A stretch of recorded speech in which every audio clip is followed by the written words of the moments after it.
Good morning everyone. बच्चों, आज हम पढ़ेंगे प्रकाश का प्रकीर्णन, स्कैटरिंग ऑफ लाइट। तो जानते हैं कि प्रकीर्णन क्या होता है, प्रकाश का प्रकीर्णन किसे कहते हैं। जब प्रकाश किसी ऐसे अणु पर आपतित होता है, प्रकाश उस अणु द्वारा अवशोषित कर लिया जाता है और पुनः सभी दिशाओं में उत्सर्जित कर दिया जाता है। तो इस घटना को प्रकाश का सूक्ष्म अणु द्वारा अवशोषण के पश्चात सभी दिशाओं में उत्सर्जित कर देने की घटना ही प्रकाश का प्रकीर्णन कहलाती है। प्रकीर्णन, जब प्रकाश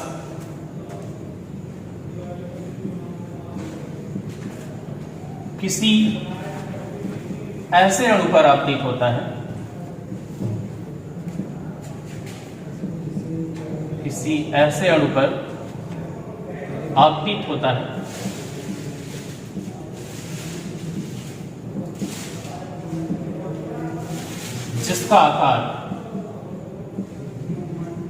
जिसका आकार प्रकाश के तरंगदैर्घ्य की तुलना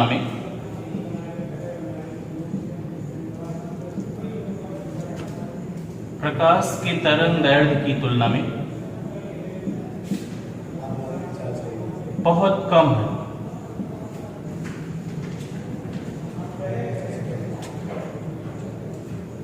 तब प्रकाश उस अणु द्वारा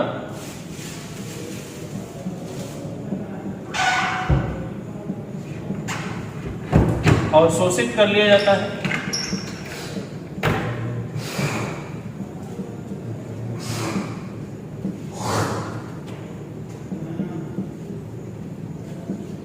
पुनः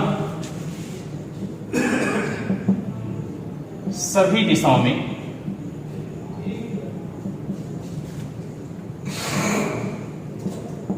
उत्सर्जित कर दिया जाता है।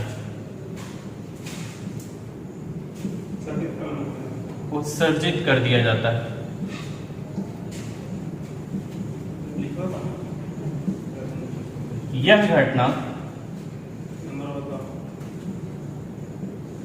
प्रकाश का प्रकीर्णन कहलाती है।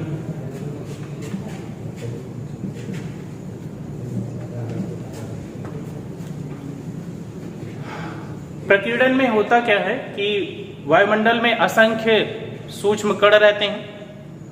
जब प्रकाश उन कणों पर आपतित होता है तो प्रकाश की ऊर्जा उन कणों द्वारा अवशोषित कर ली जाती है और अवशोषण के पश्चात उन कणों में दोलन प्रारंभ हो जाता है और जिसके कारण, दोलन के कारण वह जो अवशोषित ऊर्जा को किसी अन्य दिशा में उत्सर्जित कर देते हैं। क्योंकि वायुमंडल में बहुत ढेर सारे कण, असंख्य कण होते हैं, इसलिए जो है प्रकाश जो है विभिन्न दिशाओं में अर्थात सभी दिशाओं में जो है समान रूप से उत्सर्जित होने लगता है। यह घटना जो है प्रकाश का प्रकीर्णन कहलाती है। अब नेक्स्ट टॉपिक हम पढ़ेंगे लॉर्ड रैले का नियम।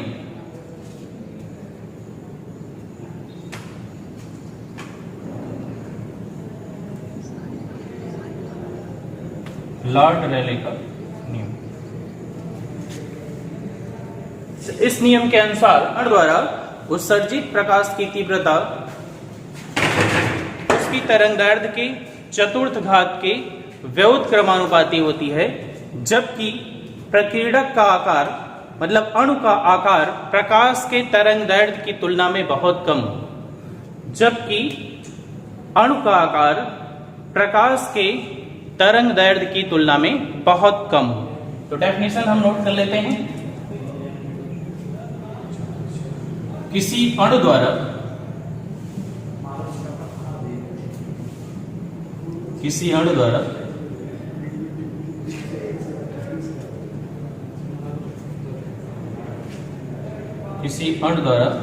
उत्सर्जित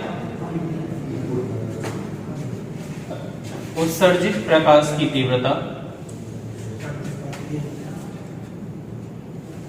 किसी अणु द्वारा उत्सर्जित प्रकाश की तीव्रता उसकी तरंगदैर्घ्य के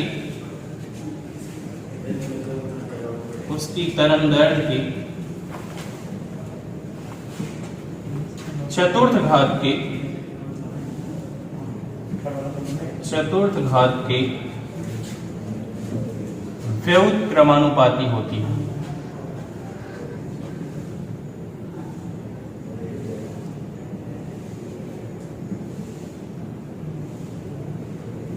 ये लॉर्ड रैले का नियम है। किसी और द्वारा जो उत्सर्जित प्रकाश की तीव्रता होती है उसकी तरंगदैर्घ्य के चतुर्थ घात के व्युत्क्रमानुपाती होती है, जबकि प्रकीर्णक का आकार, जबकि मतलब अणु का आकार, प्रकीर्णक मतलब अणु का आकार प्रकाश के तरंगदैर्घ्य की तुलना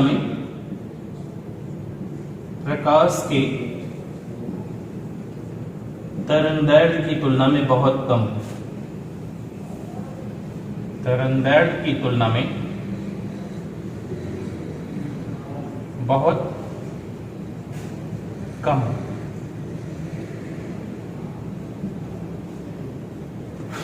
ये आपकी डेफिनेशन कंप्लीट हो गई कि किसी अणु द्वारा उत्सर्जित प्रकाश की तीव्रता उसकी तरंगदैर्घ्य के चतुर्थ घात के व्युत्क्रमानुपाती होती है, जबकि अणु का आकार या प्रकीर्णक का आकार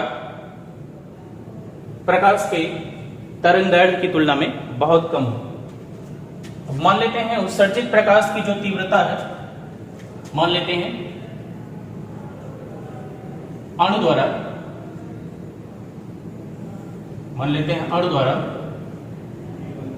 उत्सर्जित प्रकाश की तीव्रता, अणु द्वारा उत्सर्जित प्रकाश की तीव्रता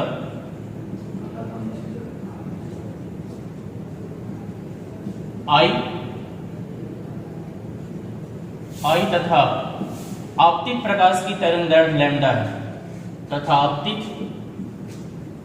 प्रकाश की तरंगदैर्घ्य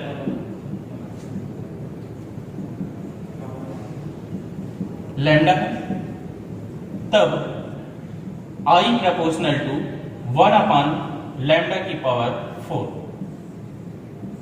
ये लॉर्ड रैले का नियम है, scattering law of Lord Raleigh.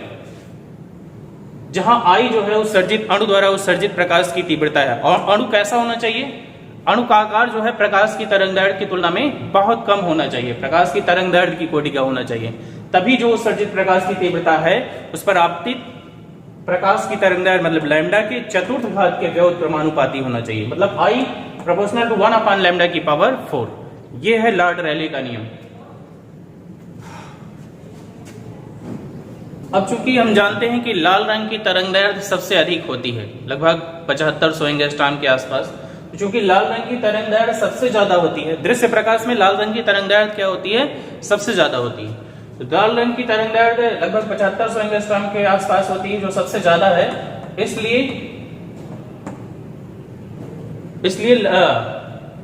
उसकी प्रकीर्णन की तीव्रता मतलब लाल रंग का प्रकीर्णन सबसे कम होता है।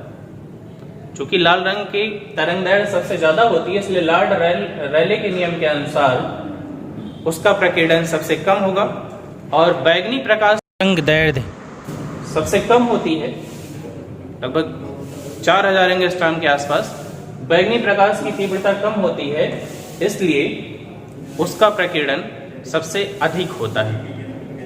अब हम प्रकीर्णन पर आधारित कुछ घटनाओं का अध्ययन करेंगे, जैसे आसमान का नीला प्रतीत होना। आसमान का नीला प्रतीत होना, इसका कारण प्रकाश का प्रकीर्णन है। चूंकि दृश्य प्रकाश में नीले प्रकाश की प्रसन्नता सबसे ज्यादा होती है, चूंकि दृश्य प्रकाश में नीले प्रकाश की प्रसन्नता सबसे ज्यादा होती है, इसलिए नीले प्रकाश का प्रकीर्णन सबसे अधिक होता है। इसलिए नीले प्रकाश का प्रकीर्णन सबसे ज्यादा होता है। तो वायुमंडल में उपस्थित जलवाष्प के कणों द्वारा नीले प्रकाश का प्रकीर्णन सबसे अधिक होने के कारण आकाश हमें नीला प्रतीत होता है।